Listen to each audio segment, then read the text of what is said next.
DMTV Info, votre chaîne d'information en temps réel.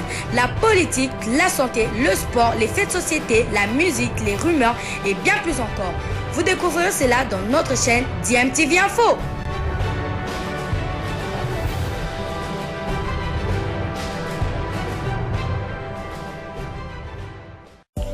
Vous êtes sur DMTV, bonjour ou bonsoir, tout dépend de l'heure à laquelle vous nous suivez. Tout plaisir est pour nous de vous retrouver, mais surtout de savoir que vous êtes nombreux en train de suivre votre chaîne YouTube DMTV. DMTV qui vous propose l'actualité, vous propose également des analyses et des réflexions sur des sujets d'actualité, sur des faits sociaux, tout simplement sur des réalités que nous observons ici chez nous en République démocratique du Congo. Pour le stade Kibasa Maniba, aussi, félicitations au gouverneur de la province, au management du club, à tout le monde, parce qu'on a vu que beaucoup de travaux, beaucoup de rénovations ont été mis en place.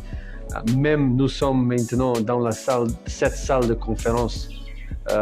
Vraiment, c'est une salle il y a des grands stades qui n'ont pas un stade comme ça avec tous les matériaux, les systèmes audio, la sonorisation, les conforts, les sièges. On voit pour les médias, je sais que vous serez très contents d'être dans cette salle.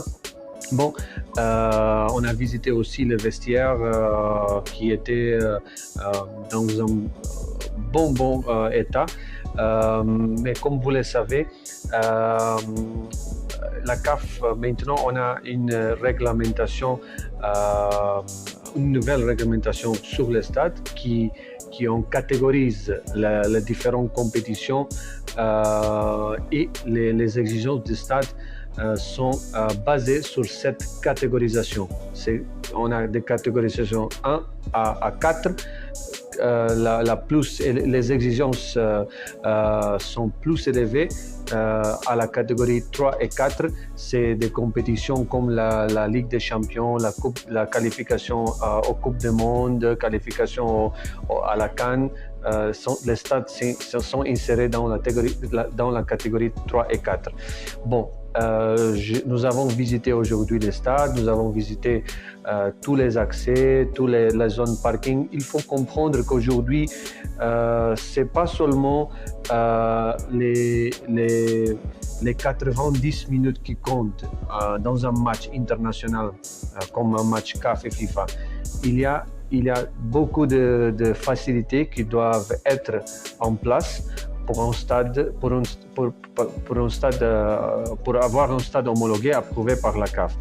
C'est pour ça qu'on a visité plusieurs des facilités et on voulait comprendre comment, par exemple, les supporters, les médias, ils accèdent, si les médias ont toutes les facilités proches pour faire son travail, les zones de parking pour les supporters, les salons VIP pour les invités, on parle des sanitaires.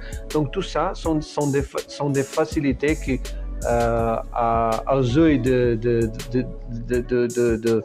normal, on pense que ce ne sont pas importants, mais vraiment, il faut aujourd'hui que les stades répondent à tous ces normes. Ça, j'ai fait une petite introduction. Bon, pour le stade de Kibasa, on a vu vraiment qu'il y a des grands travaux et il y a un engagement direct de la province pour mettre le stade à jour. Certainement, dans les jours à venir, on va préparer un rapport détaillé sur le stade et communiquer avec notre partie prenante, la FECOFA, pour les informer dans quelle catégorie le stade est inséré maintenant. Et si il y a des travaux à faire pour passer à une autre catégorie, quels sont les travaux qui devront être faits pour avoir cette approbation. Donc normalement c'est ça qu'on fonctionne. On a une commission aussi à la CAF qui fait l'évaluation de tous les rapports. Donc on prend un peu de temps pour vraiment évaluer chaque situation, chaque partie, chaque zone de stade et faire des recommandations claires.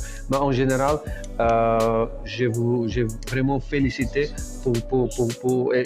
Pour clôturer les 7 premiers jours de stage intensif à Tunis, le football club Saint-Éloi Lupopo a programmé une première opposition face à un adversaire coriace ce jeudi 2 février 2023 pour la deuxième rencontre amicale internationale. Et c'est le stade municipal Bir Bourguiba qui a servi de cadre à cette empoignade contre l'Union sportive Medina Kenchala qui pointe actuellement à la 5e place de la Ligue 1 pro-algérienne. Avec les efforts fournis ces derniers jours, Mohamed Magassouba a décidé de composer 2 équipes panachées, des expérimentés et des jeunes. C'est l'alignement en première mi-temps a essayé de prendre le jeu à son compte en exerçant un gros pressing lors de la première demi-heure.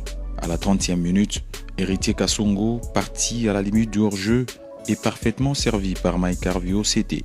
L'ailier droit des Cheminots trouve Chatakora dans la foulée et d'un coup de tête imparable au premier poteau, le Togolais bat Filali.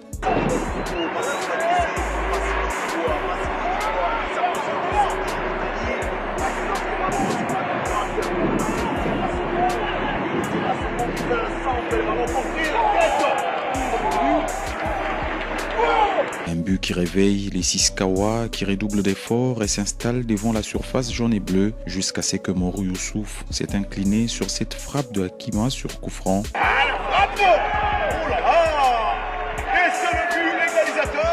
Un but partout, score à la pause.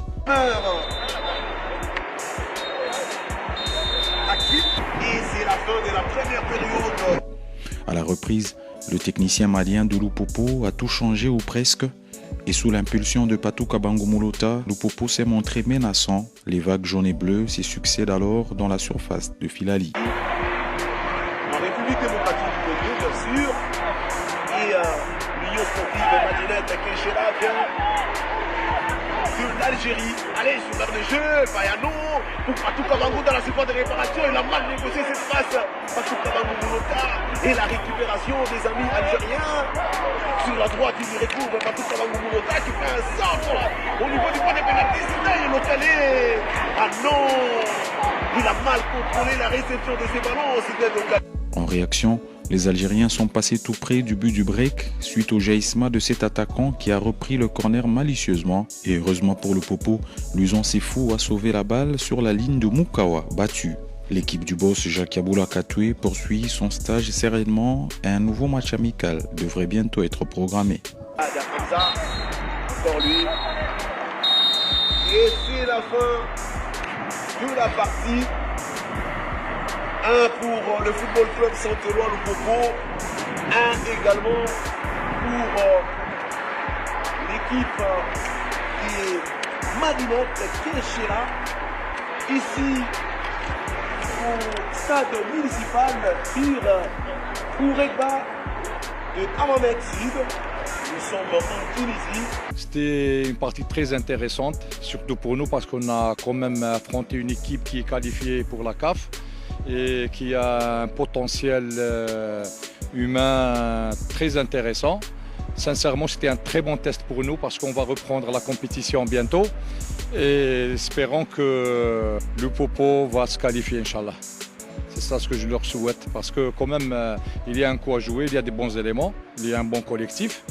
Et à partir de là, il faut y croire, il faut travailler. Pour nous, ce n'était pas le résultat quand même, c'était plus le volume de jeu, l'intensité, surtout le projet de jeu et surtout le schéma qu'on a voulu voir avec un 3-5-2 qui a bien fonctionné, mais quand même il y a beaucoup de lacunes, surtout dans le dos de la défense et surtout le côté droit, l'arrière droit, quand même il a souffert aujourd'hui parce qu'il y a eu quand même 2 attaquants qui étaient très rapides, qui nous ont fait beaucoup de problèmes. Et à partir de là, il faut corriger et espérer, parce que ce n'est qu'un match amical. Plus important, c'est le prochain match où on va jouer un match officiel. Et là, le résultat sera très très important. L'USMA, on sera reporté parce qu'ils vont vous affronter. Dans le football, tout est possible. Je vous souhaite que le bonheur et un bon résultat.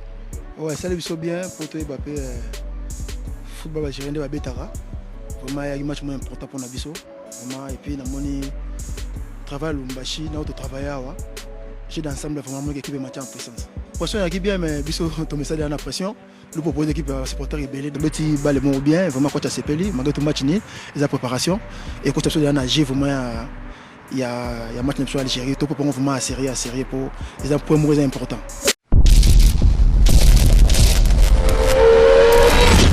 Pilule la ebele.